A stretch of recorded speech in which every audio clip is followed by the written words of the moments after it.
Voy a revisar. Ahí está. En esta sesión me voy a centrar específicamente, aunque también seguro faltarán algunas cosas que abordar en lo específico, pero vamos a hablar un poquito de la Ley de Patrimonio Cultural, Natural y Biocultural, que sí es una de las nuevas leyes que surgen precisamente a partir de la Constitución. Voy a tratar de retomar algunos puntos importantes justamente sobre el fundamento o por qué surge la necesidad de contar con este nuevo marco normativo a nivel local. El proceso, que también fue un proceso interesante en términos de diálogos y de vinculación con diferentes actores. La estructura, que también pues es una ley larguita, ¿no? De 80 y tantos artículos, pero bueno, que retoma también algunos elementos que ya existían y pues por supuesto siempre la agenda pendiente, ¿no? O sea, una serie de temas que pues siempre quedan ahí para resolverse. Justamente el día de ayer platicábamos de que una de las encrucijadas o retos de poder hablar de la renovación de la legislación cultural también implica pensar en estos grandes marcos normativos que impactan al final en diferentes ámbitos, sobre todo el tema de planeación, evaluación y participación ciudadana.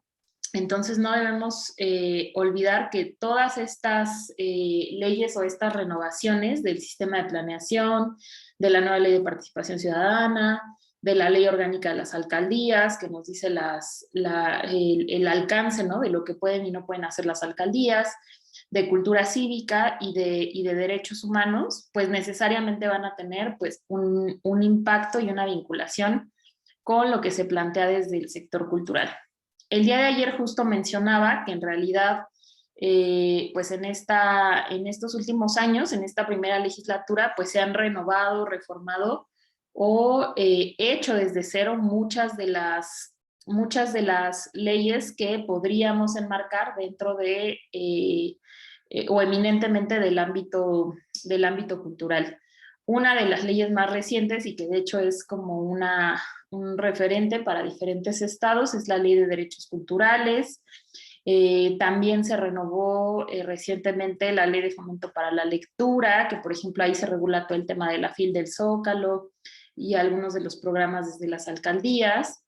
La ley de bibliotecas, que también incluye nuevas definiciones. La ley de archivos, que como decíamos, fue una ley en realidad bastante compleja de discutir y de contar con una nueva normatividad, no solo porque la ley anterior que estaba vigente pues tenía bastantes años, ¿no? Más de una década sin renovarse, sino porque también pues ahora hablamos de otros temas o de temas recientes, como puede ser el tema de protección de datos, la coordinación interinstitucional, la transparencia, el acceso a la información, la digitalidad, es decir, hay muchos temas que pues surgen ahora como una necesidad para pues tomarse en cuenta en la nueva legislación. Por ahí platicaba también que en esta última legislatura se trabajó en una nueva ley de fomento al cine mexicano y de filmaciones, que aunque el dictamen fue aprobado en noviembre del año pasado, todavía no han sido discutidas y pues todavía no son vigentes, no están aprobadas a nivel de la ciudad por el Pleno del Congreso, ¿no? O sea, son leyes bien complejas que, pues quién sabe, ¿no? También si vayan a salir en este periodo, pues tengan que pasar también más años para poderse pues reformar, actualizar. También platicaba de la Ley de Desarrollo Urbano, que también pues tiene mucho que ver con temas de conservación patrimonial, de espacio público, de suelo de conservación, de las facultades de la PAO, de la Procuraduría, ¿no? que atiende todo el tema medioambiental. Es decir, hay una serie de leyes que pues son un entramado en realidad complejo en el que muchas veces cada una pues en realidad toca un tema específico o un cachito distinto, ¿no? Como un alcance y un ámbito distinto. Ahora bien, es muy interesante en realidad el tema de patrimonio y de cómo quedó establecido en la Constitución, porque a nivel constitucional, en 2017, quedó establecido en el artículo 18 un gran apartado sobre el patrimonio de la ciudad.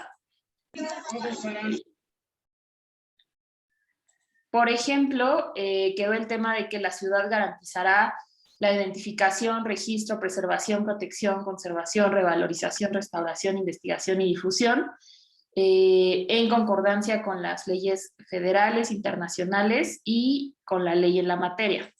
Ahora, este artículo 18 es interesante, se divide a su vez en 3 literales, literal A, B y C, donde se habla de el patrimonio histórico, cultural, inmaterial, material, natural, rural y urbano territorial, el patrimonio de la humanidad y el registro de la memoria oral histórica.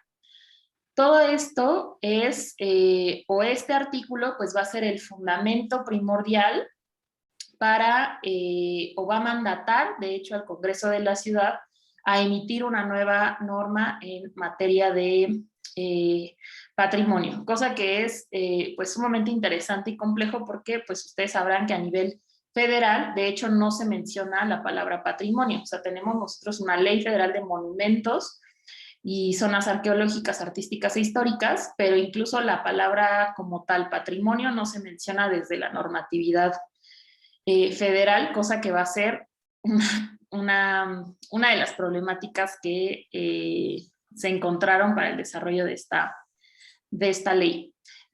Otro artículo, el cual va a estar ligado y va a ser uno de los fundamentos para también legislar sobre el tema de patrimonio, es el artículo 59, que bueno, habla muy extenso sobre los derechos de los pueblos y barrios originarios y comunidades indígenas residentes. Y algo muy interesante es el alcance de esto, ¿no? Que incluso indica que las comunidades tienen derecho a administrar, proteger y desarrollar su patrimonio, cosa que en términos legales pues es sumamente, digamos que amplio, ¿no? O sea, el alcance que tiene a diferencia de otros estados pues es muy, muy, muy grande, ¿no? O sea, las implicaciones legales de que las comunidades puedan administrar pues son sumamente amplias y complejas. Otro tema interesante, por ejemplo, es que a nivel de la Constitución de la Ciudad de México ya hablan de los recursos humanos, las semillas y las formas de conocimiento de las propiedades de la fauna y de la flora, cosa que también es todo un tema de discusión, de hecho, desde el ámbito internacional. Ustedes habrán escuchado de todo el tema de Monsanto y de la protección de semillas tradicionales, pues es algo bien, bien complejo, pero que justo este artículo también va a ser, digamos que el fundamento jurídico de la ley de patrimonio. Y otro también interesante es el artículo 16, que también es bien complejo, el que habla del ordenamiento territorial en la ciudad, porque también va a hablar de la protección y preservación de los ecosistemas, del patrimonio genético, de la biodiversidad, de las especies nativas, es decir, la cantidad de cosas que se metieron en la Constitución, pues es súper amplia, ¿no? Porque metieron incluso conceptos que no están a nivel federal reconocidos y que no están reconocidos en otra legislación local, ¿no? Por eso muchas veces dicen que la Constitución de la Ciudad de México pues es progresista, avanzada, ¿no? O sea, simplemente porque en realidad meten conceptos que no se tomaban en cuenta en otras legislaciones. Un poco para ver la línea del tiempo de cómo fue el proceso de esta nueva ley de patrimonio. Como comentaba ayer, para llegar a la presentación de esta iniciativa en noviembre de 2018, en realidad hubo un proceso de construcción de redacción y de proceso de alrededor de un año, ¿no? O sea, es decir, si el día de ayer comentábamos que la legislatura empezó por ahí de septiembre de 2018, pues fue más o menos un año lo que se tardó, digamos, el tema de la redacción para poder presentar en noviembre de 2019 una iniciativa. Esto es importante y no lo mencioné creo que el día de ayer, porque a partir de que se presenta la iniciativa, como ya se inicia o se detona un proceso formal, muchas veces es a partir de este proceso que en realidad, digamos que las personas como que entonces ya lo toman en serio, ¿no? O sea, el problema muchas veces del proceso de redacción es que como no es algo que ya sea iniciativa, o sea, como es un proceso de diálogo, de mesas, de consulta de especialistas, muchas autoridades ni siquiera te quieren contestar la llamada porque dicen, están redactando una iniciativa, ¿no? O sea, ni siquiera todavía es algo real o formal. A partir de que se presenta una iniciativa, que por eso es posible que una iniciativa todavía tenga pues un buen de lagunas, un buen de cosas que se tienen que cambiar, pero ya es una apuesta, o sea, ya es un foco rojo cuando está una iniciativa, desgraciadamente para nuestra cultura política en el país, pues ya es cuando entonces sí está en el radar, ¿no? O sea, muchas veces ya que sin iniciativa, los medios entonces sí toman un poco más en serio el proceso, las autoridades entonces sí ya se ponen en la alerta y dicen qué están haciendo en el Congreso, y es a partir de este momento que se pueden detonar cosas, pero hay mucho que, desde mi punto de vista, que reflexionar en torno a los procesos de redacción de las iniciativas, donde mucha gente pues va a los foros, pero piensa que pues todavía no es en serio y como que digamos que es un poco más floja esa participación a cuando ya es una iniciativa. Inmediatamente de este proceso de que se presenta la iniciativa en el Congreso, pues se turna a la Comisión de Derechos Culturales para su análisis, y este análisis todavía de la iniciativa pues tarda otro año, ¿no? O sea, de este paso, o sea, este paso de discusión, que aquí pareciera como un paso intermedio, pues en realidad también puede ser muy largo, ¿no? Porque este proceso de discusión, como les decía, cuando ya es una iniciativa, otros diputados y diputadas incluso ya se interesan, ¿no? Dicen, oye, ¿qué es esto que están hablando aquí? Las autoridades están más involucradas, la academia entonces sí empieza a revisar un poco más, ¿no? Eso también es algo interesante. Esta iniciativa pues se discute, hay muchas cosas que cambian, se actualizan, se modifican durante este año de discusión, y finalmente se discute ya en la Comisión de Derechos Culturales en septiembre de 2020 y se aprueba por el Pleno el 24 de septiembre, ¿no? La sanción, que es justo es el proceso de revisión, o sea, ya cuando se manda, el Congreso lo manda al Ejecutivo, a la jefa de gobierno, y ellos lo revisan. Y ya para este momento, en realidad, pues es muy difícil, como les decía, que la regresen, pero puede pasar, ¿no? O sea, puede pasar que todavía en este proceso de sanción la jefatura de gobierno vete definitivamente la iniciativa. Si hay un veto, me parece que tiene que esperarse 2 periodos para volverse a presentar una iniciativa en esa materia, o la puede regresar sin veto, simplemente diciendo, ¿sabes qué, Congreso? Pues aquí esto está mal, o esto no me parece, o esta es mi contrapropuesta. Es decir, todavía en este proceso de sanción podría regresar al Pleno. En este caso no pasó y se promulga en octubre del año pasado para entrar en vigencia justamente pues un día después. Por supuesto que a este proceso, como comentábamos, pues todavía falta el reglamento, ¿no? O sea, es muy reciente, tiene octubre, noviembre, diciembre, enero, febrero, marzo, pues ya tiene 5 meses que entró en vigencia, y todavía falta pues el reglamento, obviamente el tema de presupuesto, la implementación, la difusión y bueno, todo lo que hablábamos en términos de activar una ley.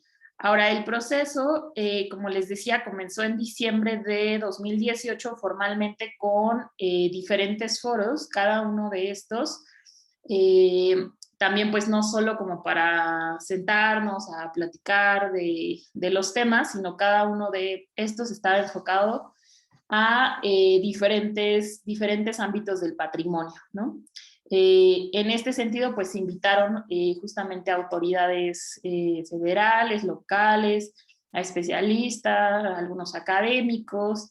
Uno muy bonito y muy interesante en realidad fue en abril de 2019, que en realidad fue una propuesta que organizaron los estudiantes de Arte y Patrimonio de la UACM, y ellos propusieron hacer mesas de diálogo y organizar su propio foro con su propia metodología, porque ellos querían aportar a la construcción de este marco normativo. Esto fue súper bonito, es algo que yo, la verdad, pues poco he visto en otros procesos legislativos, e implicó que ellos pues gestionaron en realidad todo ese proceso, y simplemente incluso le dijeron al Congreso, a ti te estamos invitando, pero no para que nos organices, sino a que escuches las propuestas que nosotros como estudiantes vamos a organizar y sistematizar. Este pues fue, como les decía, un evento muy concurrido, el de la UACM, con una metodología muy interesante. Y bueno, por supuesto también se realizaron foros pues de un estilo más tradicional, donde van especialistas y bueno, hay intercambio ahí de ideas, opiniones. Algo a tomar en cuenta en esta legislación que es pues muy compleja es que surgen muchos temas que se vinculan con el tema de patrimonio y otras normatividades que hubo que revisar.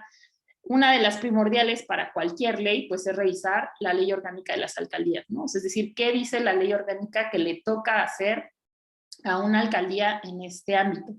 En realidad, en el ámbito de justamente de cultura y derechos culturales, es un ámbito, digamos, que yo diría raquítico, o sea, se menciona muy poco en la ley orgánica de las alcaldías, pero lo poco que mencionan, pues es importante rescatarlo. Y en ese sentido, como una de las finalidades, por ejemplo, de la ley orgánica, se menciona la preservación del patrimonio, las identidades, festividades, representación democrática de los pueblos, lo que sea que eso signifique, respeto y promoción de los derechos de los pueblos y barrios originarios y de las comunidades indígenas residentes, que es como se le denomina en la ciudad, de la demarcación territorial. Otra cosa interesante es que la Constitución de la Ciudad de México fue impugnada. Se presentó una acción de inconstitucionalidad por parte de la entonces Procuraduría General de la República en diferentes temas, aludiendo a que había una contradicción, ¿no? O sea, la acción de inconstitucionalidad es cuando una constitución local posiblemente está contradiciendo lo que dice la Constitución federal, y aquí esta es una acción de inconstitucionalidad, digamos que interesante, porque como platicábamos, pocas veces tenemos la oportunidad de ver una resolución por parte de jueces en el ámbito de derechos culturales. Este fue uno muy interesante porque justamente en este apartado sobre patrimonio de la ciudad, la Suprema Corte hace pues hace un análisis de, tampoco muy extenso, pero sí muy importante, acerca de los derechos humanos vinculados al acceso y preservación del patrimonio. Y esta acción de constitucionalidad pues pasa, o sea, ahí la verdad es que se les fue al Congreso Constituyente y metieron la palabra arqueológico. Ese es un ámbito del patrimonio que los estados no pueden regular. Pueden ser coadyuvantes, pueden coordinarse con la federación, pero los estados no pueden legislar sobre el patrimonio arqueológico en el caso de nuestro país. Eso está federalizado, ¿no? Eso está centralizado. Entonces, esta es una de las acciones de inconstitucionalidad que pues tuvo que tomarse en cuenta, o sea, este razonamiento de la Suprema Corte para la ley local. Algunos de los temas que si bien surgieron muchísimos a lo largo de las mesas de diálogo, algunas de las que puedo rescatar, o sea, dentro de los, digamos que de los principales debates que surgieron durante todo ese año de proceso de redacción de iniciativa y luego durante el siguiente año de revisión ya de esta iniciativa, fue el tema de armonizar y clarificar conceptos. Ahorita vamos a hablar un poco acerca de esto, pero desde el ámbito legal, pues sí es muy importante, ¿no? O sea, desde el ámbito legal no es lo mismo patrimonio genético que patrimonio cultural, que patrimonio arquitectónico, que patrimonio urbano, ¿no? Es decir, si bien hay toda una discusión desde diferentes disciplinas sobre cómo conciben el patrimonio, desde el ámbito legal, pues se tiene que clarificar, ¿no? Porque si no, entonces, ahorita les pongo el ejemplo de qué fue lo que estaba pasando, pero bueno, uno de los principales debates fue, pues, de qué estamos hablando, ¿no? Cuando hablamos de patrimonio. Algo bien interesante es que, por ejemplo, cuando nos sentábamos con las personas de finanzas, ellos no querían una ley de patrimonio. O sea, ellos dijeron, el patrimonio financiero, eso ya está regulado, ¿no? Tanto en las leyes federales como en las leyes locales, ¿no? Entonces, incluso lo que para un contador es patrimonio, lo que para un notario es patrimonio, lo que para un antropólogo es patrimonio, son cosas totalmente distintas o posiblemente tienen implicaciones muy distintas. Otra cosa interesante era el tema de las declaratorias, revisando mucho de la legislación local, es decir, de otros estados. Si ustedes leen muchas de las leyes de patrimonio de cualquier estado, revisen, no sé, Oaxaca, Guerrero, Monterrey, la que quieran, ninguna ley, posiblemente o muy pocas, van a definir qué es una declaratoria. Es decir, es una palabra que se utiliza en la legislación, pero que no nos define qué es, ¿no? O sea, como que asumen que entonces todos saben que, o como si fuera una obviedad, saber qué es una declaratoria. Entonces aquí también fue muy interesante, incluso con compañeros de filosofía, de la carrera de arte y patrimonio, y bueno, con especialistas, y que les preguntábamos, bueno, ¿qué es una declaratoria, no? En términos legales, y no nos sabían decir, ¿no? O sea, no tenían una definición de declaratoria, y bueno, de ahí se desprenden otras cosas de las cuales sí hay mucho más, que tiene que ver con los planes de salvaguarda y los planes de manejo. Por supuesto, otro tema que surgió como un gran debate, pues es justamente el fondo y el financiamiento, ¿no? O sea, ya hay una ley, entonces, ¿qué onda con los fondos y el financiamiento? ¿Cómo o para qué este dinero o este presupuesto público? Otro tema, por supuesto, muy importante es la coordinación entre autoridades, sobre todo, como les decía, sabiendo que hay ámbitos en los que a nivel local solo podemos ser coadyuvantes, no podemos legislar ni administrar, por ejemplo, sitios arqueológicos.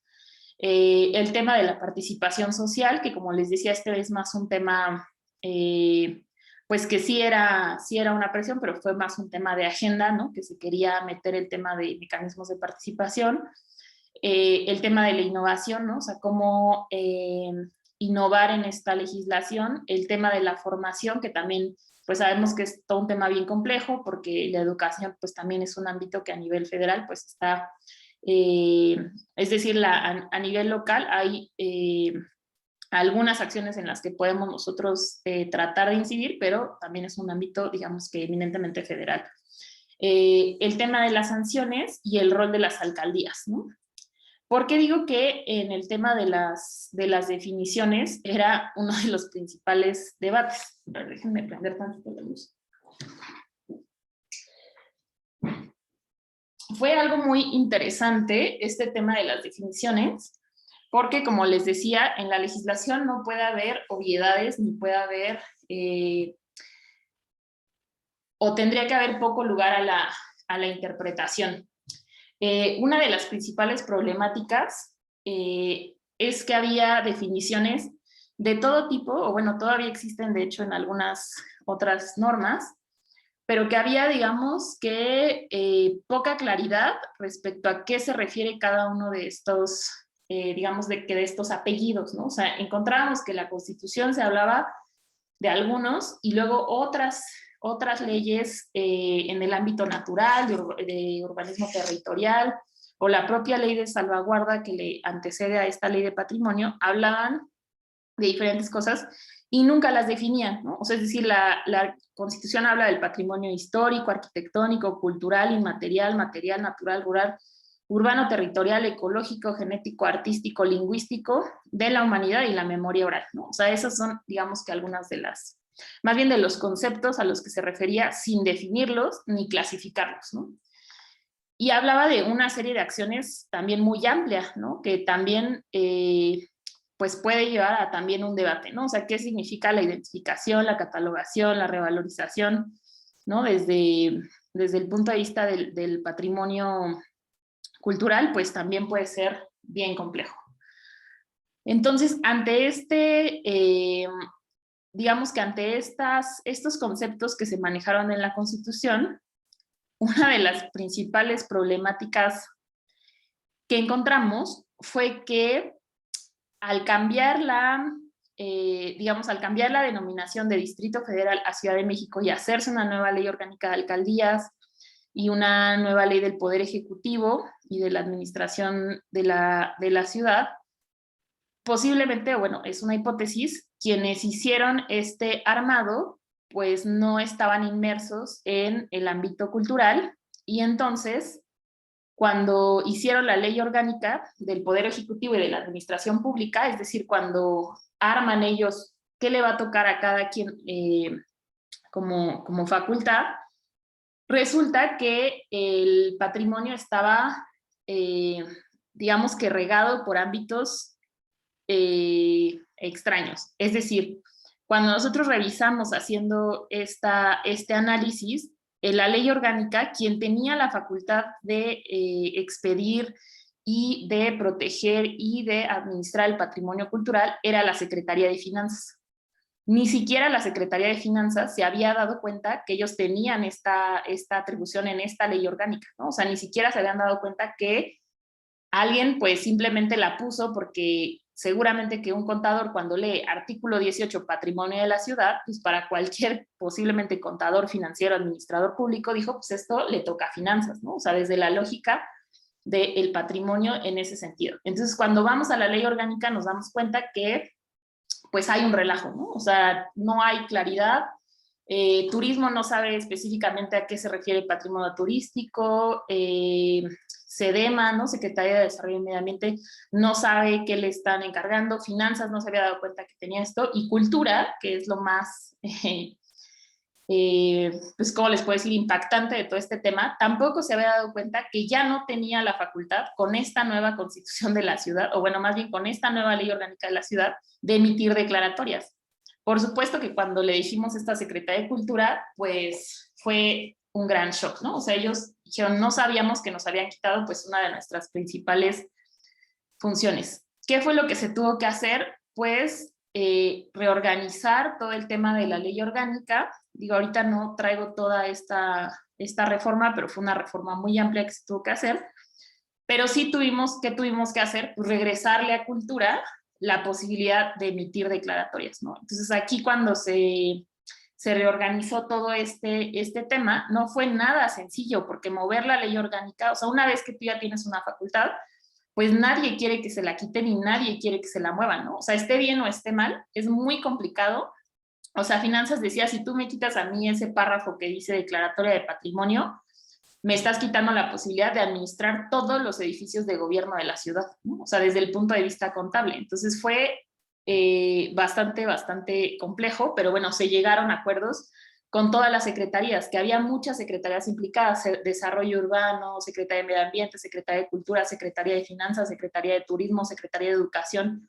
Es decir, había como 6 o 7 secretarías que o les habían quitado o les habían modificado o ni siquiera ellos tenían una respuesta para la definición o concepto de patrimonio que les ponían con el apellido que fuera, ¿no? O sea, histórico, genético, o sea, no había esa organización. Se tuvo que reorganizar como parte del proceso de esta ley, que por eso les digo que cada ley tiene sus cosas interesantes y sus anécdotas interesantes. Pero bueno, aquí fue donde se tuvo que establecer, meter cosas como esta, ¿no? Por ejemplo, establecer y ejecutar de manera conjunta con la Secretaría de Medio Ambiente y Secretaría de Gobierno la normatividad correspondiente para conservar y promover las zonas Patrimonio Mundial de la Humanidad. O sea, todo esto fue un tema de, pues, ponerse de acuerdo entre secretarías, cómo reorganizar, o cómo tener, más bien, que ellos tuvieran claro qué es lo que les toca respecto al patrimonio, ¿no? Para que efectivamente pudieran utilizar la ley orgánica. Ahora, ya entrando específicamente a los contenidos de la ley, es decir, una vez que se hicieron los foros, se hizo una sistematización, se establecieron prioridades, alcances también de lo posible, porque muchas veces pues lo posible no es lo mismo a lo que es necesario, ¿no? Una vez que se hizo todo eso, que se reformó la ley orgánica, que se tomó en cuenta el criterio de la Suprema Corte, pues se llegó a estos contenidos de la ley.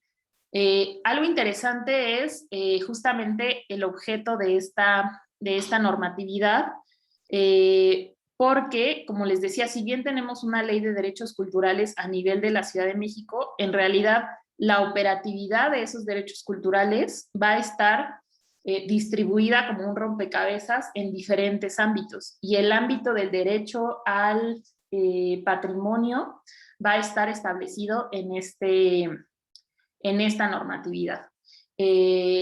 Se establecen tres objetos: el garantizar los derechos humanos, que aquí también es interesante, no solo los culturales, sino cualquiera que resulte conexo o interdependiente, a la identificación, registro, preservación, protección, conservación revalorización, restauración, investigación, difusión y enriquecimiento del patrimonio cultural, natural y biocultural.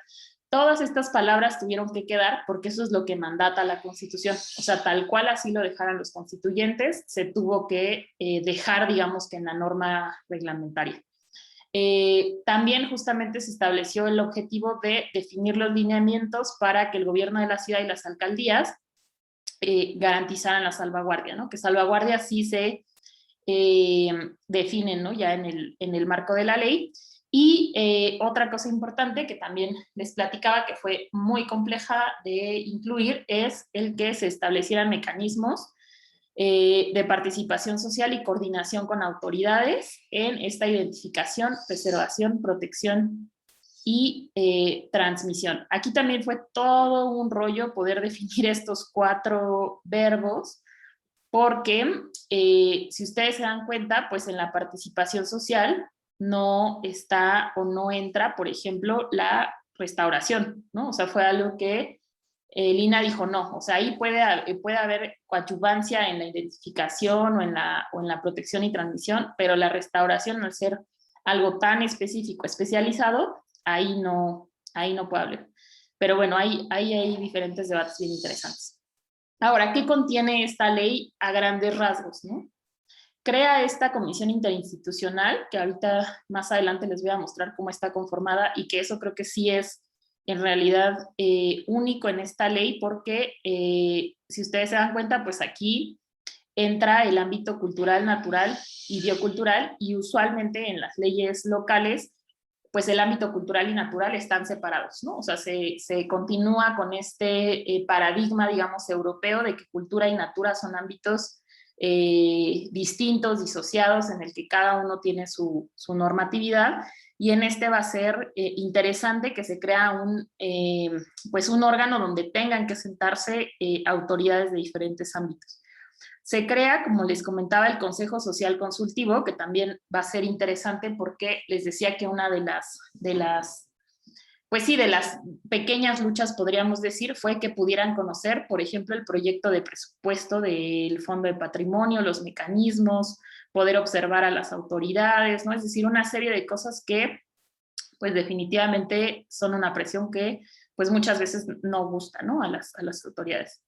Se habla también del programa de salvaguardia del patrimonio, que qué es lo que pasa ahorita. En realidad hay pocas declaratorias. La ciudad creo que tiene alrededor de 5 o 6 declaratorias emitidas para toda la ciudad, pero no hay pues un programa integral, ¿no? Donde podamos encontrar la información de qué ha servido. Esa es una de las quejas, por ejemplo, de los mercados públicos, que sí, con el gobierno de Mancera se declararon patrimonio, pero pues, ¿cuál fue ese programa? ¿Qué impacto ha tenido? ¿Qué recursos se les ha destinado? Es decir, no hay un seguimiento, no hay una estrategia de planeación para este tema y, bueno, mucho menos de evaluación.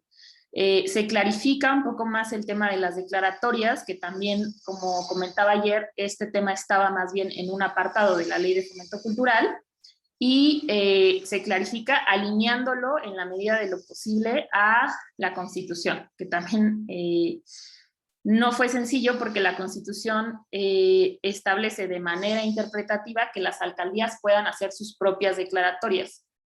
¿Cuál fue una de los miedos, digamos, de las autoridades centrales de que las alcaldías pudieran hacer esto? Pues de que posiblemente una declaratoria, o bueno, de que empezaran a declarar cualquier cosa solo para tener un registro más grande de patrimonio y que se les otorgara mayores recursos. Entonces, por ahí se metieron algunos, si no candados, algunos procesos intermedios para que haya pues una evaluación un poco más colectiva hacia las alcaldías, que no empiecen a declarar pues, cualquier banca, cualquier poste, cualquier cosa. Otro tema que se incluyó fue el de la plataforma digital. Si alguno de ustedes tal vez alguna vez buscó había una plataforma de patrimonio de la Secretaría de Cultura que ahorita está, de hecho, bueno, tiene desde hace 2 años que no está funcionando y que justamente pues tendrían que actualizar a lo que indica ahora esta normatividad. Se habla también del tema de participación ciudadana, del Fondo para el Cuidado del Patrimonio, que aquí también desgraciadamente no se pudo desglosar, o sea, como mucho más específico en qué consiste o cómo quedaría manejado este fondo, simplemente pudo quedar un artículo que estableciera que es Finanzas con Secretaría de Cultura los que van a establecer mecanismos. Aquí había mucho debate porque, por ejemplo, se hablaba de que se pudiera crear como el fideicomiso del centro histórico, pero para toda la ciudad, es decir, un fideicomiso que pudiera recibir aportaciones privadas, es decir, fue un gran debate el cómo podría recabarse mayores fondos para la preservación del patrimonio, y fue tan complejo y Finanzas pues dijo, no, esto dejarlo en ley está muy complejo, mejor déjenlo general y ya en el reglamento que se pueda desglosar. Y el tema de sanciones, que en realidad se vincula mucho a lo que ya está en el Código Penal de la ciudad, realmente no hay muchas cosas extra que se añadieron. Ahora, algo muy interesante y que fue, como les decía, parte de lo que llevó muchos meses de análisis es tratar de esquematizar a qué se refería la Constitución o a qué se referían diversos apellidos que se le suelen poner al patrimonio dependiendo del contexto. Para esto, pues tomamos la clasificación, digamos, pues más genérica, que es comenzar con clasificar el patrimonio como cultural y natural. Después, otra subclasificación es del cultural, pues se desprende el material y el inmaterial. Y en realidad el material hay una subclasificación que esta pues sí es más desde el ámbito jurídico, es decir, toda esta viene desde el ámbito antropológico de los estudios culturales, y esta, es decir, los muebles y los inmuebles, esta pues es una concepción jurídica, ¿no? De los tipos de objetos, ¿no? De los tipos de, pues sí, de bienes, ¿no? Como suelen clasificarse desde el ámbito jurídico. Y a esto también nos dimos cuenta que en realidad la categoría de estética, artística e histórica, pues era una categoría que podía corresponder a los bienes muebles o inmuebles, ¿no? Desde el punto de vista legislativo. Luego viene todo el tema inmaterial, que también pues es muy reciente, tanto esa clasificación como tratar de legislar sobre la preservación del patrimonio inmaterial. Luego viene todo el natural, que en realidad también creo que es igual o más complejo que el cultural, porque en el natural, como les decía, pues hay conceptos que incluso son muy nuevos, como puede ser el genético y de las semillas, y el biocultural, ¿no? Que este sí también es todavía mucho más reciente que el inmaterial y que implica justo pues este vínculo, o más bien esta relación recíproca entre cultura y naturaleza. Algo interesante que les decía es que en la ley hay diferentes autoridades involucradas, está desde pues finanzas, obviamente la jefatura de gobierno, cultura, Secretaría de Pueblos y Barrios Originarios, donde también ahí se vincula a la Ley de Derechos de los Pueblos en el tema de pues de consulta informada y participación que tiene que haber, ¿no? De acuerdo a los tratados internacionales, todo eso más bien se regula a partir de la Ley de Pueblos. La Secretaría de Turismo, las alcaldías, la PAOT, que también aquí es muy importante. La PAOT, por ejemplo, ellos ponen sellos, a lo mejor ustedes han visto en algún edificio del centro histórico que ellos ponen sellos cuando pues las gentes no piden permiso adecuado al INAH, y ellos llegan, digamos que directamente a clausurar esa obra que está afectando la estructura o el diseño de un por ejemplo, de un bien inmueble, ¿no? Del patrimonio cultural material. Pero algo que también es otra anécdota, es que en realidad ellos no tenían en ninguna ley la facultad de hacer eso. O sea, ellos lo hacían solo para protegerlo, pero sin ninguna facultad, ¿no? O sea, eso también es algo interesante aquí de la informalidad también en la que nos manejamos también desde, podría decirse desde lo institucional. Entonces la PAOT en realidad estaba ávida de que en una ley se les diera a ellos la facultad de efectivamente sancionar o llegar a poner esos sellos de clausura, que en realidad pues era totalmente sin ningún fundamento jurídico, ¿no? O sea, ellos llegaban y lo hacían pues para tratar de proteger y para detener que continuara esa obra, pero en realidad ellos a nivel local no tenían esa facultad. También está medio ambiente, que también aquí fue muy interesante poderlos vincular justamente pues ver las visiones desde los diferentes ámbitos. También, por supuesto, está SECTEI, la Secretaría de Educación de la Ciudad, y Desarrollo Urbano y Vivienda, ¿no? Que más bien ellos, su ley fuerte, pues es la de desarrollo urbano, donde ellos sí resguardan, aunque no con declaratoria, los bienes registrados como patrimonio urbano de la ciudad, que ahí sí, pues hay cientos, miles, ¿no? De edificios que están registrados por su valor histórico, artístico, estético. Otra cosa interesante de la Comisión Interinstitucional, que por cierto esta también, como les decía, ya se ha presionado desde el Congreso, ya se ha activado la ley para que Secretaría de Cultura tenga que de manera formal instalar esta comisión interinstitucional, que básicamente pues, es una comisión de coordinación entre autoridades, en el que la Secretaría de Cultura como cabeza de sector lleva la Secretaría Técnica, están todas las secretarías involucradas en la ley, más las alcaldías, y algo interesante es que si bien a nivel local no podemos obligar a una autoridad federal, sí puede o sí pudo quedar en ley que se podría solicitar que asistieran autoridades federales, ¿no? Es decir, sí quedó en ley que pueda asistir el INAH, el INVAL, la Semarnat y CONAVIO.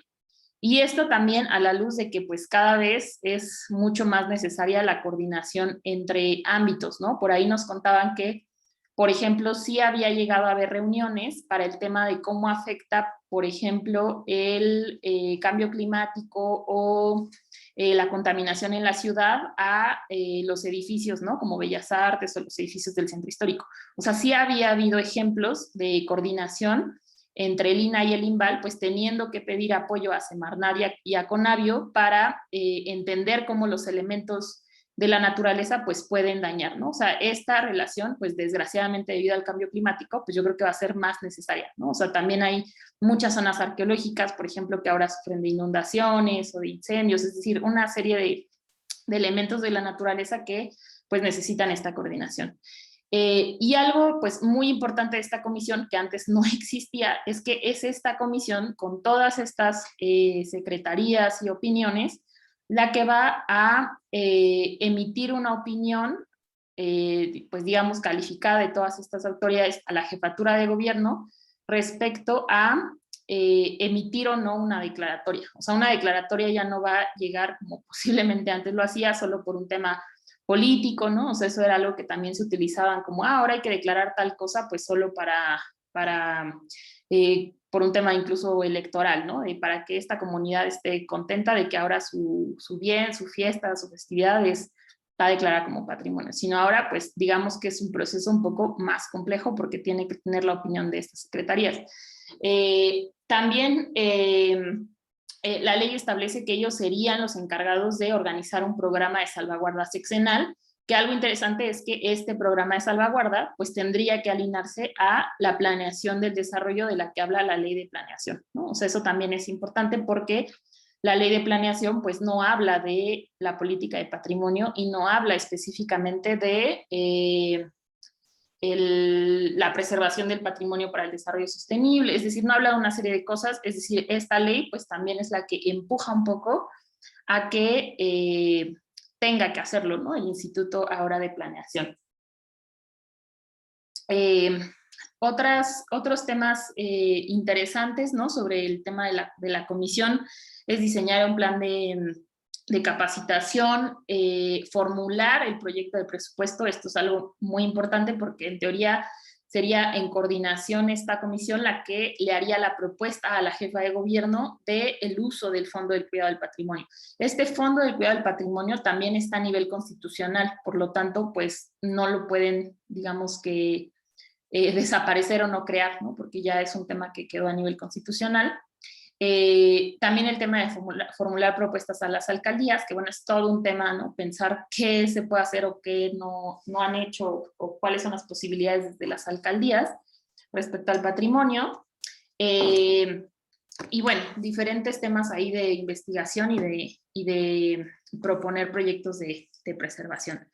Algo interesante que yo les decía que fue muy complejo en realidad que se lograra fue que quedara un consejo social consultivo. O sea, definitivamente pues era algo que pues sí, podríamos decirlo, no es todavía desde muchos aspectos una prioridad.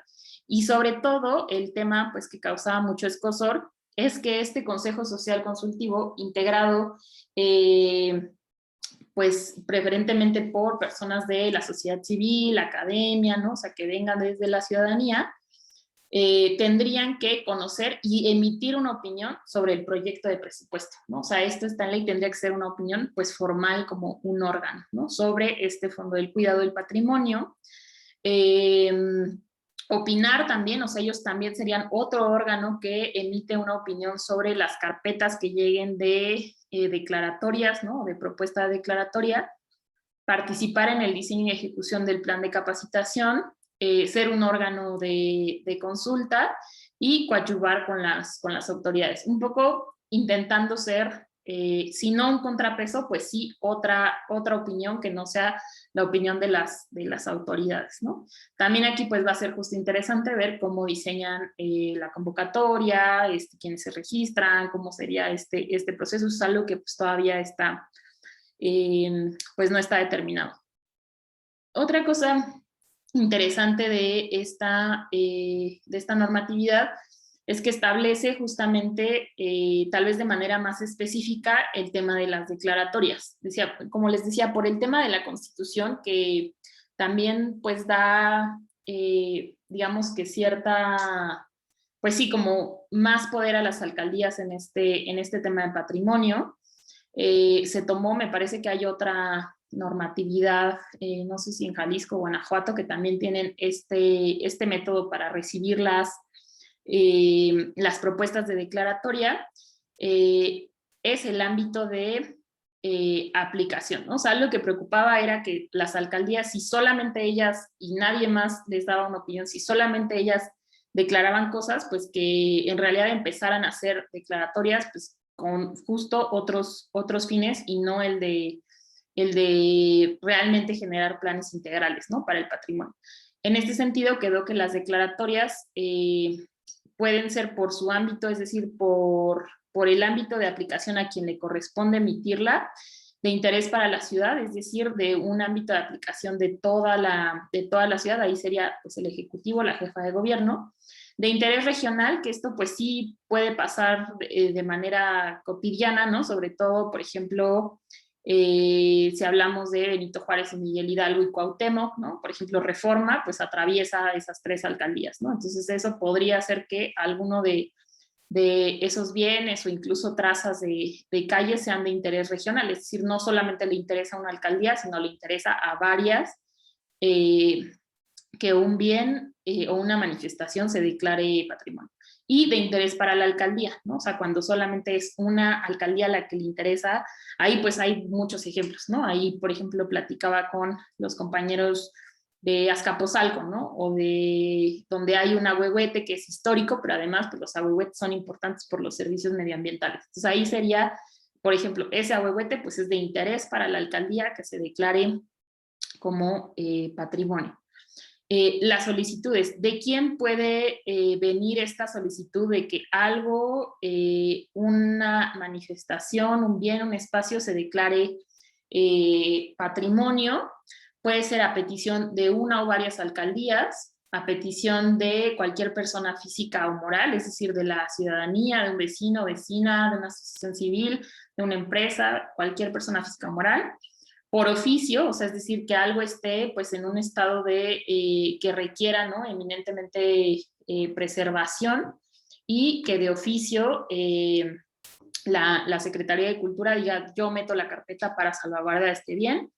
Por exhorto del Poder Legislativo, que es uno de los que más se ha utilizado, es decir, que un diputado o diputada pues meta su punto de acuerdo para que un bien o festividad sea declarado patrimonio, que como les decía, en esta última legislatura el diputado de Tláhuac metió como 18 exhortos de patrimonio, y también a petición o promoción de cualquier pueblo, barrio originario o comunidad indígena residente, ¿no? Que también estos tendrán que, pues no solo seguir el proceso de esta ley, sino también el proceso de la Ley de Derechos de los Pueblos, porque pues la consulta es todavía un proceso mucho más amplio y complejo que el que define esta ley.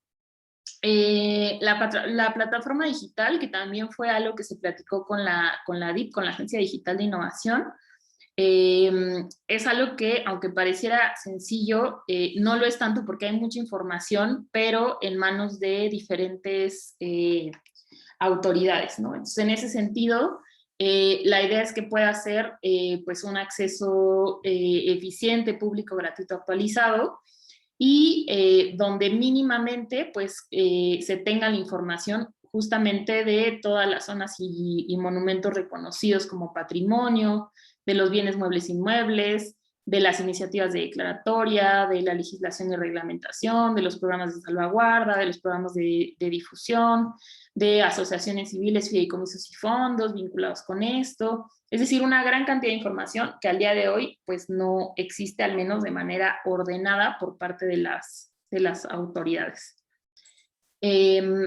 Ya muy rápido para concluir la presentación y poder comentar también, pues es una ley muy extensa que, como veíamos, pues crea dos organismos que habla justamente de, desde el punto de vista jurídico, cómo se podría clasificar el patrimonio para efectos de las atribuciones de las autoridades, es decir, ser muy claro de qué le toca a cada quien. Del programa de salvaguardia, que tendría que ser ese programa que faltó en la Ley de Planeación del Desarrollo de la Ciudad. Habla de el tema del dinero, de la participación, del procedimiento de las declaratorias y de lo que comentaba, en realidad ya existía también, que era la comisión el Consejo de la Crónica, que ahora se convierte en la Comisión de la Memoria Histórica de la Ciudad, que, como ustedes saben, entre otras cosas, pues son quienes, por ejemplo, tienen el tema de la atribución de la nomenclatura, ¿no? O sea, quienes se les pide opinión para nombrar o renombrar calles, avenidas, todo esto de la nomenclatura de calles, colonias, avenidas. El tema de la plataforma digital, los sitios Patrimonio de la Humanidad, que también esto es importante. En la ciudad hay 4 espacios patrimonio, ¿no? Xochimilco, Ciudad Universitaria, Tierra Adentro, y me falta otro por ahí, que también son sitios de la humanidad en territorio de la ciudad. Y por último, pues responsabilidades, delitos y sanciones, que básicamente lo que se hizo pues fue vincular lo que ya estaba en el Código Penal respecto a daños al patrimonio. Hay muchas cosas que quedan, por supuesto, pendientes en una norma de un ámbito tan amplio o de un alcance tan extenso. Por supuesto, la reglamentación, instalar el Consejo Consultivo, instalar la Comisión Interinstitucional, activar el procedimiento de declaratoria, ¿no? Es decir, que esta comisión pues ya empiece a revisar las carpetas que ya hay enlistadas, el tema de la plataforma, diseñar los mecanismos financieros, que eso es otro tema que quedó pendiente y que, bueno, también Secretaría de Finanzas pues quería entrarle a ese tema. Hasta aquí sería lo que tengo preparado.